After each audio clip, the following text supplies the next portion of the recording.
अखन अहाँ सब सुन रहल छी कैटोला से डीके रिकॉर्डिंग स्टूडियो के शानदार प्रस्तुति। कोई डला कोई दीवाना हमरा दिल के एगो छौड़ी छै क हमरे यस कुल के।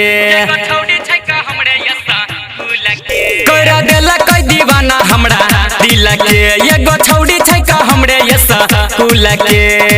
लेके रेंजर साइकिल आबै देह में सटाबै छै।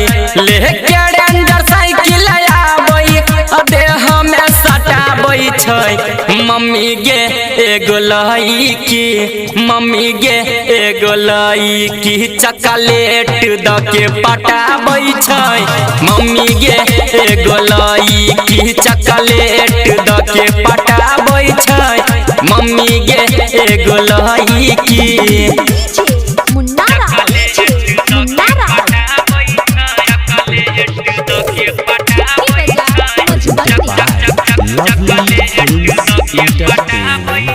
पहिले दिन क्लास में हमारा हेलो हाई के लकै नजरी से नजरी हमरा से मिले लकै। पहिले दिन क्लास में हमारा हेलो हाई के लकै नजरी से नजरी हमरा से मिले लकै। लव वाला बात कह के हमारा सताबै छै। लव वाला बात कह के हमारा सताबै छै। मम्मी गे एगो लईकी मम्मी गे एगो लईकी चॉकलेट द के पटाबै छै। मम्मी गे एगो लईकी चॉकलेट द के पटाबै छै। मम्मी गे एगो लईकी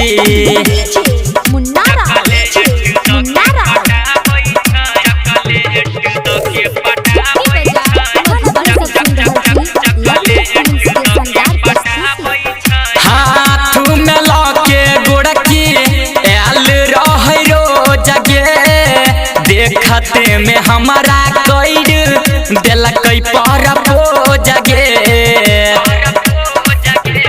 गे मम्मी हाथ में लके गोड़की आयल रहे रोज गे देखते में हमारा कैर देलकै पर पोज गे। राइटर राजा अंकित तोरे बताबै छो। राइटर राजा अंकित तोरे बताबै छो। मम्मी गे एगो लईकी मम्मी गे एगो लईकी चॉकलेट द के पटाबै छै। मम्मी गे एगो लईकी चॉकलेट द के पटाबै छै। मम्मी गे एगो लईकी कोई डला कोई दीवाना हमरा दिल के एगो छौड़ी छै क हमरे यस कुल के।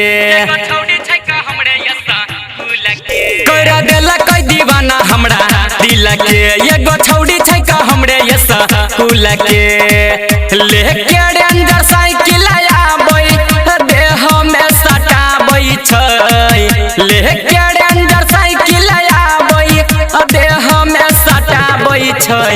मम्मी गे एगो लईकी मम्मी गे एगो लईकी चॉकलेट द के पटाबै छै। मम्मी गे एगो लईकी चॉकलेट द के पटाबै छै। मम्मी गे एगो लईकी।